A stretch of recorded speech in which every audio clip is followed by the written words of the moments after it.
नदी के जादुई कलरफुल बाल। बहुत समय पहले की बात है। नंदनगरी गांव में दो बहनें शनाया और नानू रहा करती थी। शनाया दिखने में बहुत सुंदर थी और उसके काले घने बाल थे, लेकिन दूसरी तरफ नानू दिखने में बदसूरत, काली और गंजी थी, जिस वजह से शनाया नानू से बिल्कुल भी प्यार नहीं करती थी। शनाया हमेशा ही नानू के साथ बहुत गलत व्यवहार किया करती थी, लेकिन नानू बदसूरत होने की वजह से अपनी बात को कभी भी उसके आगे नहीं रख पाती थी। शनाया और नानू की माँ बहुत समय पहले ही इस दुनिया को छोड़कर चली गई थी, जिस वजह से शनाया और नानू के पिताजी महेश ने दूसरी शादी एक विपाशा नाम की औरत से कर ली थी। विपाशा भी बाकी लोगों की तरह शनाया को प्यार करती थी और नानू से नफरत, क्योंकि शनाया दिखने में बहुत सुंदर थी और नानू दिखने में बदसूरत और गंजी। एक दिन की बात है जब महेश के घर में शर्मा जी के घर से एक शादी का कार्ड आता है, जिसमें उन्हें डिनर करने जाना होता है। बेटा, तुम दोनों अब तैयार हो जाओ, क्योंकि तुम दोनों को बहुत ज्यादा समय लगता है। आज हमें पार्टी में समय से पहुंचना है। तभी नानू फटाक से जाती है और ड्रेसिंग टेबल के पास बैठकर तैयार होने लगती है। तभी उसे तैयार होता हुआ देखकर शनाया कहती है, अरे तुम्हें तैयार होने की क्या जरूरत है? तुम तो फिर भी बदसूरत ही दिखोगी ना, तो क्यों हमारा इतना अच्छा मेकअप बर्बाद कर रही हो? पिताजी ने हम दोनों को तैयार होने के लिए कहा है, तो तुम अपने कमरे में जाओ और तैयार हो जाओ। मुझसे क्यों फालतू में बहस करती रहती हो? कितना भी मेकअप कर लो मैडम जी, तुम तो दिखोगी काली कलोटी ही और गंजी भी। तुम्हें तैयार होने का क्या ही फायदा? शनाया की बुरी भली बातें सुनकर नानू रोने लगती है। वो पास में रखे कपड़े पहनती है और तैयार हो जाती है। दोनों लड़कियां तैयार हो जाती है और अपने माता पिता के साथ शर्मा जी की पार्टी में पहुंच जाती है। वहां जाकर शनाया देखती है कि सभी लड़कियां उनको देखकर हंस रही होती है। अरे देखो देखो, पार्टी में कौन आया है? कल्लो आई है, कल्लो। वैसे तुम दोनों की जोड़ी सूरज और चंदा की तरह है। एक इतनी गोरी कि उसके तरफ देखते ही आंखें चुंधिया जाती है, और एक ऐसी जैसे चंदा को ग्रहण लगा हो। तुम लोगों को फालतू की बकवास करने का बहुत शौक है, तो तुम मुझसे डायरेक्ट बोलो। मुझे इसके साथ कंपेयर मत करो, क्योंकि ना ही मैं इसको अपनी बहन मानती हूँ और ना ही इससे कोई रिश्ता रखती हूँ। बस मेरी मजबूरी है कि हम एक छत के नीचे रहते हैं। नानू लोगों के इस बुरे भले मजाक से अच्छे से वाकिफ थी, इसलिए वो चुपचाप अपनी पार्टी एंजॉय करती है और खा पीकर वहाँ से अपने माता पिता के साथ घर आ जाती है। घर आते ही शनाया गुस्से से लाल होकर कहती है, माँ, पिताजी, आज मेरी इतनी ज्यादा बेइज्जती हुई है सिर्फ और सिर्फ इस नानू की वजह से। इस काली कलूटी को हमें अपने साथ कहीं पर भी लेकर नहीं जाना चाहिए, हमारा ही मजाक बनता है। अब देखो ना, कल की सभी लड़कियों ने मेरा इतना मजाक बनाया और मुझे इसके साथ कंपेयर भी किया, बिल्कुल सूरज और चंदा की तरह। बेटा, तुम दोनों सगी बहनें हो, तुम्हारे मन में अपनी बहन नानू के लिए इतने बुरे शब्द क्यों है? तुम्हें तो अपनी बहन का साथ देना चाहिए, ताकि कोई भी तुम्हारा मजाक न उड़ा सके। पिताजी, मेरा साथ देने के अलावा शनाया सारे काम करती है, बस जब लोग मेरी इंसल्ट करते हैं तो शनाया को भी मौका मिल जाता है मेरी इंसल्ट करने का। ये सारी बातें करने के बाद सभी अपने अपने कमरे में जाते हैं और सो जाते हैं। अगले दिन जब सुबह होती है तो नानू के पापा काम पर चले जाते हैं। घर में शनाया, उसकी सौतेली माँ और नानू होते हैं। तभी नानू की सौतेली माँ और शनाया दोनों मिलकर नानू से पूरे घर का काम करवाते हैं, और थक हार कर नानू खाना मांगती है तो उसे धक्के मार के उसकी सौतेली माँ कहती है, चल फुट यहाँ से, आई बड़ी खाना मांगने वाली। अब मैं तुझे खाना खिलाऊं? इतनी तो तू अच्छी भी नहीं, और मुझे तो तुझे देखकर उल्टी आती है।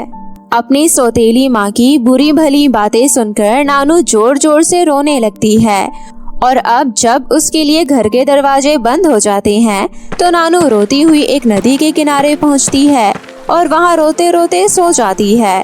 तभी नदी से आवाज आती है, उठो बेटी, मैंने तुम्हारे सारे दुख दर्द सुन लिए। तुम्हारी जैसी छोटी सी बच्ची इतना रोई, ये मुझसे देखा नहीं गया, इसलिए मैं तुम्हारी मदद करने आई हूँ। उठो बेटी। ये दुनिया बहुत जालिम है, मुझे इस दुनिया में नहीं रहना। मेरे साथ हमेशा गलत होता है। मैं नहीं चाहती कि मैं और दुख बर्दाश्त करूँ, मुझ में हिम्मत नहीं है। नहीं बेटा, ऐसा नहीं बोलते। ये लो, मेरे पास तुम्हें देने के लिए कुछ कलरफुल बाल हैं, जिन्हें इस्तेमाल करते ही वो तुम्हारे असली बालों की तरह बन जाएंगे और हमेशा के लिए परमानेंट हो जाएंगे। तुम इसमें से किसी भी कलर के बाल ले सकती हो। नदी की बातें सुनकर नानू बहुत खुश होती है और फटाफट सुनहरे लंबे बालों का हेयर स्टाइल उठाकर अपने सर पर रख लेती है और वो सुंदर हेयर स्टाइल उसके ऊपर बहुत अच्छा लगता है। बाल लगाते ही नानू का रंग रूप बदल जाता है। वो बदसूरत से सुंदर लड़की बन जाती है। अपने आप को गोरा चिट्टा देखकर नानू बहुत खुश हो जाती है और नदी को शुक्रिया करके चली जाती है।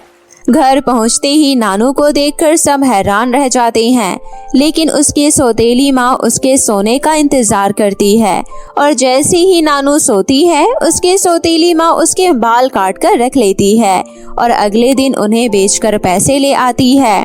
लेकिन बाल जादुई होने की वजह से नानू के बाल उतने ही बड़े हो जाया करते और इस बात से बेखबर नानू अपने सौतेली माँ का उसके प्रति झूठा प्यार समझ नहीं पाती और रोजाना चिकनी बातें करके उसके सौतेली माँ उसके कमरे में उसके टूटे और झड़े हुए बाल उठाकर बेच आती। बेटा, सर्दियों के दिनों में तेरी माँ ठंड से ठिठुरते हुए बैठी रहती है, तो मुझे अपने बाल काट कर दे दे ताकि मैं इन्हें बेचकर एक हीटर लगवा लूं घर में। अपनी सौतेली माँ की लालच की भावना नानू को समझ नहीं आती और नानू बिना सोचे समझे अपने बाल काट कर दे देती है और शाम होते ही घर में हीटर आ जाता है। शनाया और विपाशा बैठकर हीटर से गर्म हवा ले रहे होते हैं। तभी नानू वहाँ आती है और उसकी सौतेली माँ फिर से उससे बाल मांगती है। जादुई बालों को नानू की सौतेली माँ पर शक हो जाता है और रात होते ही जब विपाशा नानू के कमरे में उसके बाल काटने जाती है तभी उसके बालों से आवाज आती है, उठो प्यारी नानू, तुम्हारी सौतेली माँ तुमसे प्यार नहीं करती, ये बस तुम्हारे सोने के बाल बेचकर अपनी इच्छाएं पूरी करती है। हे जादुई बाल, मैं अपनी माँ और अपनी बहन के साथ घर में रहती हूँ, ये मेरी वजह से खुश रहे, इससे बड़ी बात और क्या होगी। नानू की बातें सुनकर उसके सौतेली माँ को एहसास होता है, हे भगवान, मैंने तो हमेशा लालच किया लेकिन इसने हमेशा मुझे प्यार किया। इसको आपने भगवान कितना बड़ा दिल दिया है कि इसने मेरी इच्छाएं देखी। मैं बहुत खुश हूँ नानू तुम्हारी जैसी बेटी पाकर। थैंक यू माँ, मैं भी बहुत खुश हूँ कि आप मुझे प्यार करने लगी। नानू की अच्छाइयों को देखकर शनाया और विपाशा बिल्कुल ठीक हो जाते हैं और नानू से बहुत अच्छा व्यवहार करने लगते हैं। धीरे धीरे नानू को शनाया का साथ और दोस्ती मिल जाती है और सभी हंसी खुशी एक साथ रहने लगते हैं। बहुत समय पहले की बात है। सुनीता अपनी माँ बबली के साथ सलारपुर में रहती थी। सुनीता बहुत गरीब परिवार से थी। बबली अपने पति के चले जाने के बाद अपनी बेटी को अकेले ही संभाल रही थी। बबली खाना बनाने में बहुत एक्सपर्ट थी और साथ में उसको खाना बनाना बहुत पसंद भी था। इसलिए वो अपने पति के चले जाने के बाद सड़क पर छोले भटूरे बेचकर पैसे कमाया करती थी और उसी से अपना घर चलाया करती थी। सुनीता सरकारी स्कूल में पढ़ने जाया करती थी। सुनीता के स्कूल में बहुत सारी लड़कियां पढ़ने आया करती थी। कोई गरीब फैमिली से थी तो कोई मिडिल क्लास फैमिली से। मिडिल क्लास फैमिली से आई हुई लड़कियां ज्यादातर गरीब घर की लड़कियों का मजाक उड़ाया करती थी और साथ में उन्हें चिढ़ाया भी करती थी। सुनीता पढ़ने में बहुत होशियार थी। साथ ही उसके साथ बैठने वाली लड़की रीति भी उसी की तरह पढ़ने में बहुत होशियार थी। सुनीता और रीति दोनों ही गरीब घर से थी और दोनों ही पढ़ने में बहुत समझदार थी। वहीं पास में खड़ी शिवानी और रिया दोनों ही पढ़ने में बिल्कुल जीरो थी, जिन्हें कुछ भी नहीं आता था। लेकिन एक दिन क्लास में टेस्ट होने के बाद जब दोपहर तक वो टेस्ट वापस मिलते हैं तो सभी बच्चे अपने अपने नंबर देखकर बहुत खुश होते हैं, लेकिन शिवानी और रिया दोनों ही फेल हो जाती है। उस छोटे से टेस्ट में फेल होने के बाद शिवानी और रिया दोनों का गुस्से से बुरा हाल हो जाता है। शिवानी सुनीता से कहती है, जितने बच्चे टेस्ट में आज पास हुए हैं उन सभी को सुनीता अपने छोले भटूरे की दुकान से छोले भटूरे खिलाएगी। क्यों सुनीता? हाँ, तुम सबको आज कैंटीन जाने की क्या जरूरत है जब क्लास में ही छोले भटूरे वाली बैठी है। लेकिन मैं आप सबको एक बात बता दूं, इसके छोले भटूरे आप सबको ही मुबारक हो, क्योंकि इसके यहाँ पता नहीं कौन सी क्वालिटी का तेल यूज होता है और उसे कढ़ाई में पूरे दिन चलते चलते ढेर सारी मिट्टी भर जाती है और वो लोग शौक से खाते हैं, लेकिन मैं तो उन छोले भटूरे को देखूं भी ना।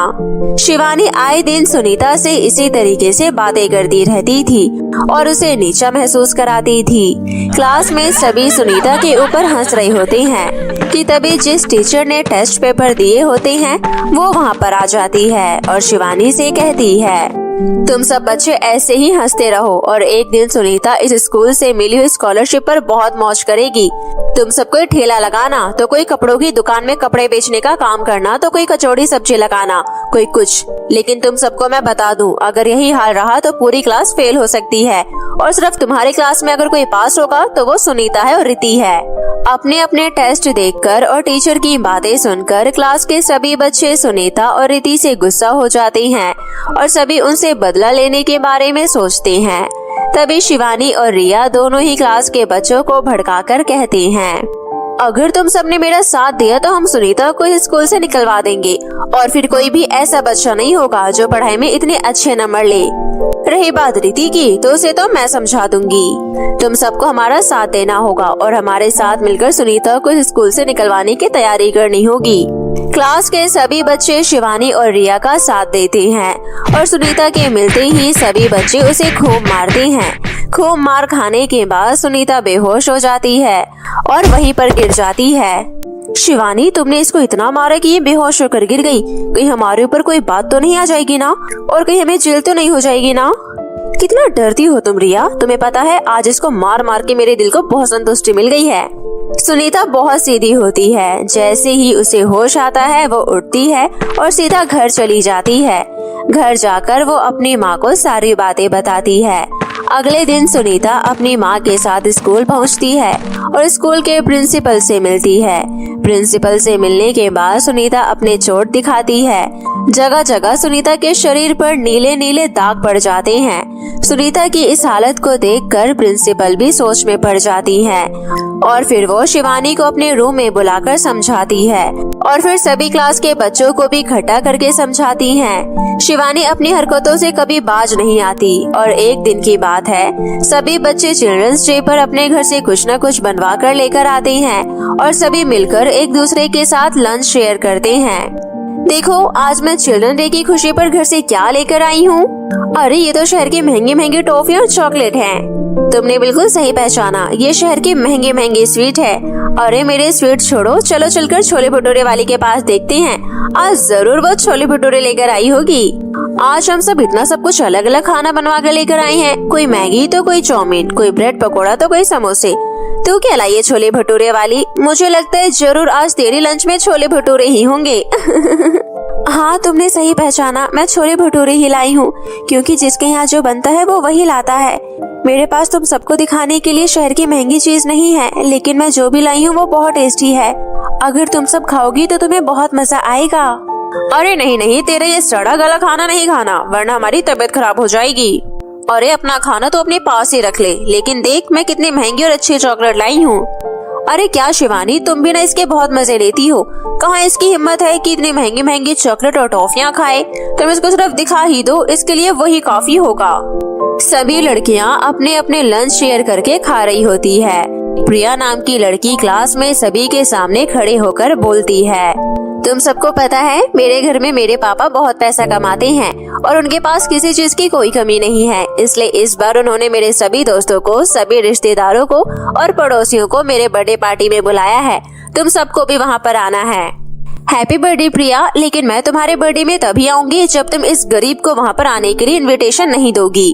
लड़कियां ये सब बातें कर रही होती है और सुनीता ये सब सुन रही होती है, लेकिन शिवानी की इस चाल को सुनीता समझ नहीं पाती और तभी प्रिया सुनीता से कहती है, सुनीता चाहे कोई कुछ भी कहे, मैं तुम्हें अपने बर्थडे पार्टी में जरूर बुलाऊंगी, क्योंकि तुम भी इस क्लास में पढ़ती हो और मैं अपने सभी दोस्तों को बुला रही हूँ, तो मैं तुम्हें नहीं छोड़ सकती और न ही तुम्हारी दोस्त रिति को। थैंक यू प्रिया, तुम इन सब लड़कियों से बहुत अलग हो। तुमने आज मुझे पूछा, मुझे बहुत खुशी हुई। मैं तुम्हारे बर्थडे पार्टी में जरूर आऊंगी और साथ ही रिति भी आएगी। सुनीता बहुत सीधी होती है। वो शिवानी की इस सलाह को समझ नहीं पाती और बर्थडे पार्टी में जाने के लिए तैयार हो जाती है। सुनीता और रिद्धि सभी बच्चों की तरह तैयार होकर प्रिया के घर पहुंच जाती हैं। घर पहुंचकर देखती हैं कि सभी बच्चे बहुत अच्छे से तैयार होकर उस पार्टी में आए होते हैं। जैसे ही सुनीता और रिद्धि पार्टी में पहुंचती हैं, तभी उनके साधारण कपड़े और छोटे गिफ्ट को देखकर शिवानी और रिया और प्रिया तीनों लड़कियां वहां आ जाती है। देखा प्रिया, मैं तुम्हें मना कर रही थी ना कि तुम इसको अपने बर्थडे पार्टी में मत बुलाओ, ये हम सबकी बेइज्जती करेगी। और अब तुम देख लो, तुम्हारे सभी रिश्तेदार इसको देखेंगे तो क्या सोचेंगे। हाँ, तुम सही कह रही हो, लेकिन मुझे ये नहीं पता था कि ये मेरे बर्थडे पार्टी में भी अपने कटे फटे कपड़े पहनकर आ जाएगी और साथ ही ये छोटा सा गिफ्ट भी उठा लाएगी। तुम्हारे इस छोटे से गिफ्ट की मुझे कोई जरूरत नहीं है। इस गिफ्ट को तुम वापस ले जा सकती हो और तुमने मेरी बहुत बेइज्जती कर दी। अब मैं और बर्दाश्त नहीं कर सकती। प्रिया, तुम्हारी गलती है, तुम्हें इसको यहाँ पर बुलाना ही नहीं चाहिए था। तुम्हें खुद सोचना चाहिए था कि एक छोले भटूरे वाली इससे अच्छे कपड़े कैसे पहनकर आएगी। इसके लिए यही बहुत अच्छे कपड़े हैं, तभी वो ऐसी उठकर आ गई। रिद्धि और सुनीता को बुरी भली बातें सुनाकर वो सारी लड़कियां जोर जोर से हंसती है, लेकिन सुनीता अपना दिल पक्का करके वहीं खड़ी रहती है। थोड़ी देर बाद प्रिया अपना केक काटती है और समय बांटती है। जैसे ही प्रिया सभी बच्चों को केक देती है, तभी रिद्धि और सुनीता के पास केक लेकर आती है और कहती है, लो तुम दोनों भी केक खा लो। तुम भी याद रखोगी कि किसी अमीर ने तुम्हें अपने बर्थडे पार्टी में बुलाया था और वहाँ पर तुमने इतना अच्छा केक खाया था, क्योंकि ऐसा केक तो तुमने अपनी जिंदगी में कभी देखा तक नहीं होगा। खाने की तो दूर की बात है। बस प्रिया, बस बहुत हो गया। मैं जब से आई हूँ तब से तुम्हारी बुरी भली बातें ही सुन रही हूँ। मैंने कभी नहीं सोचा था कि तुम भी ऐसी ही निकलोगी, लेकिन आज पता चल गया कि सब अमीर एक जैसे ही होते हैं। तुमने मेरा बहुत मजाक उड़ा लिया, साथ में रिद्धि का भी। अब हम यहाँ से जा रहे हैं और तुम मेरी बात ध्यान रखना। 2 दिन बाद मेरा बर्थडे आने वाला है। मैं तुम्हें बताऊंगी कि प्यार से लोगों को कैसे इनवाइट करते हैं। घर में आए हुए मेहमान की कभी भी बेइज्जती नहीं करते। ये चीज मैं तुम्हें सिखाऊंगी। मेरा बर्थडे 2 दिन बाद है। तुम सबको मेरे बर्थडे पार्टी में जरूर आना है। सुनीता की बातें सुनकर शिवानी कहती है, तुम सबने सुनीता की बातें सुनी ही होगी। मुझे यकीन है तुम सब उसके बर्थडे पर जरूर पहुंचोगे। साथ में मैं भी आऊंगी। मैं भी देखती हूँ इन गरीबों का बर्थडे कैसे सेलिब्रेट होता है, लेकिन मुझे लगता नहीं है कि हमें ढंग का केक भी खिला पाएगी। सुनीता, तुम्हें अच्छा केक खिलाना होगा, क्योंकि हम सस्ते केक नहीं खाते। सस्ते केक को खाने के बाद हमारा पेट खराब हो जाता है, इसलिए तुम याद रखना कि अच्छे क्वालिटी का केक ही होना चाहिए। थोड़ी देर बाद सभी बच्चे अपने अपने घर चले जाते हैं। सुनीता भी अपने घर पहुंचती है। घर पहुंचते ही वो अपनी माँ को कहती है, आपको पता है ना माँ, आज मैं बर्थडे पार्टी में गई थी। वहाँ पर जाने के बाद मुझे बहुत सारी चीज अच्छी अच्छी देखने को मिली। मुझे इतनी बड़ी पार्टी कभी अटेंड करने का मौका ही नहीं मिला। मैं बहुत खुश थी, लेकिन वहाँ पहुँचकर मेरे सारे दोस्तों ने मेरा मजाक उड़ाया, और मेरा ही नहीं रिद्धि का भी। हम दोनों बहुत गरीब दिख रहे थे, हमारे कपड़े कटे फटे थे और हम सब में से अलग दिख रहे थे, इसलिए सबने हमारा बहुत मजाक उड़ाया। और उसके मजाक उड़ाने के बाद मैंने अपना मन पक्का किया और उसे अपने बर्थडे पार्टी में आने के लिए कह दिया, और साथ में पूरी क्लास के बच्चों को भी। अब कैसे भी करके मुझे अपना बर्थडे बहुत अच्छा सेलिब्रेट करना है, ताकि हमारी भी इज्जत बनी रहे, वरना ऐसे ही चलता रहा तो हम गरीब हमेशा ही ऐसे ही मुंह लटका कर रह जाएंगे। माँ, बेटा चिंता क्यों करती है, मैंने कुछ पैसे इकट्ठे कर रखे हैं। मैं उन पैसों से तुझे बहुत अच्छी ड्रेस दिलवाऊंगी और साथ में तेरा बर्थडे भी सेलिब्रेट करवाऊंगी। तुझे चिंता करने की कोई जरूरत नहीं है। और अभी कुछ दिनों बाद मुझे एक बहुत बड़े इवेंट में छोले भटूरे का स्टॉल लगाने का मौका मिला है। वहाँ पर जितनी भी सेल होगी उसका 1% मुझे मालिक को देना है और बाकी सारा पैसा मेरा। अरे वाह माँ, आपने तो मेरी सारी चिंता ही दूर कर दी। अब मैं अपने सभी दोस्तों को बिना किसी चिंता के बुला सकती हूँ और साथ में उन्हें मैं खाने में छोले भटूरे भी खिलाऊंगी। अपनी बेटी के बर्थडे को सेलिब्रेट करने के लिए बबली उस इवेंट में बहुत अच्छे से अपना स्टॉल लगाती है। सभी लोग उस इवेंट में बहुत एंजॉय करते हैं और छोले भटूरे भी खाते हैं। बहुत सेल होने के बाद बबली को बहुत खुशी होती है। बबली मन ही मन बहुत खुश होती है। जैसे ही इवेंट खत्म होता है, बबली मालिक से पैसे लेने जाती है, लेकिन मालिक कहता है, देखो बबली, तुम्हारा स्टॉल बहुत अच्छा था, लेकिन तुम्हारे स्टॉल ने किसी और स्टॉल की बिक्री नहीं होने दी। सब लोग तुम्हारे यहाँ ही छोले भटूरे खा रहे थे, जिस वजह से किसी और के यहाँ पर लोगों ने कुछ भी नहीं खाया। और मैं घाटे का सौदा नहीं करूँगा, मैं तुम्हारी कमाई का आधा हिस्सा खुद रखूंगा।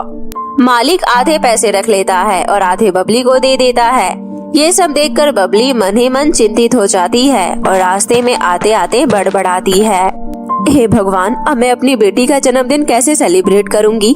उसने मुझसे बहुत सारी आस लगा रखी है और कल ही मेरी बेटी का जन्मदिन है। अब मैं उसे अपना मुंह भी नहीं दिखा सकती। कुछ मदद करो भगवान, कोई रास्ता दिखाओ। बबली का रो रो कर बुरा हाल हो जाता है। तभी वहाँ पर खड़े पेड़ के पास से आवाज आती है, मैं तुम्हारी हर बात सुन ली है। तुम्हें रोने की कोई जरूरत नहीं है। तुम बहुत अच्छी माँ हो। तुमने अपनी बच्ची के लिए हमेशा ही अच्छा किया है। तो अब मैं तुम्हारी बच्ची के सामने तुम्हारी इज्जत कायम रखूंगा। मेरे पास तुम्हें देने के लिए एक बहुत अच्छा केक है। ये आवाज कहाँ से आ रही है?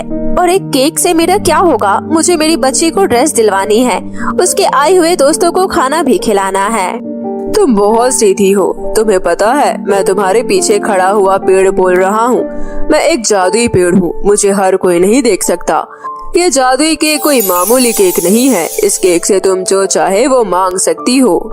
आप सच में बहुत अच्छे हैं। आपने अगर आज मेरी मदद ना करी होती तो कल मैं अपनी बेटी का जन्मदिन कैसे मनाती?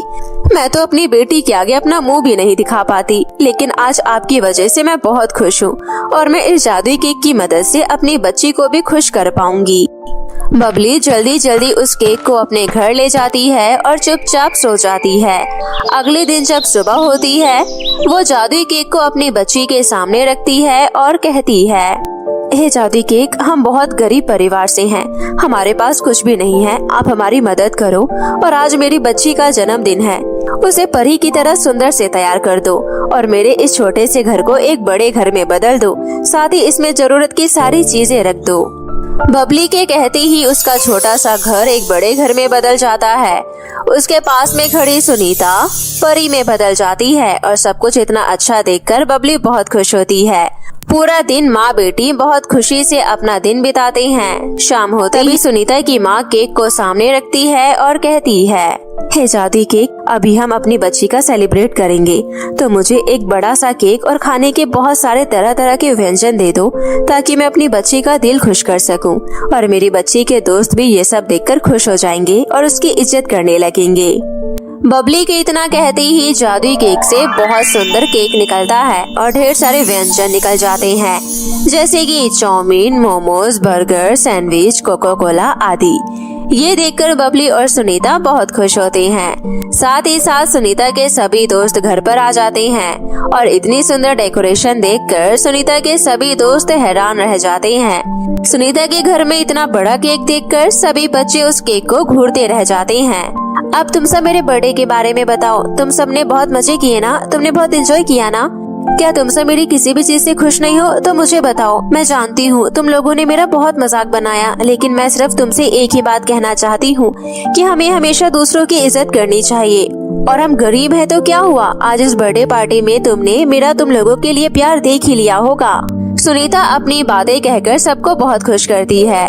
उसके अमीर दोस्त भी उससे बहुत खुश हो जाते हैं। सभी हंसी खुशी मिलकर नाचते गाते हैं और बर्थडे एंजॉय करते हैं। अब सुनीता के पास किसी चीज की कोई कमी नहीं होती। सुनीता अपनी जिंदगी में बहुत खुश होती है। सुनीता और सुनीता की माँ अपनी जिंदगी चैन और आराम से जीने लगती हैं और सुनीता की माँ छोले भटूरे का काम बंद कर देती है, लेकिन वो काम के लिए अपने घर के नीचे ही दुकान खोल लेती है, जिससे वो गरीब लोगों की मदद करती है और साथ में जरूरतमंद लोगों को मुफ्त में खाना भी खिलाती है।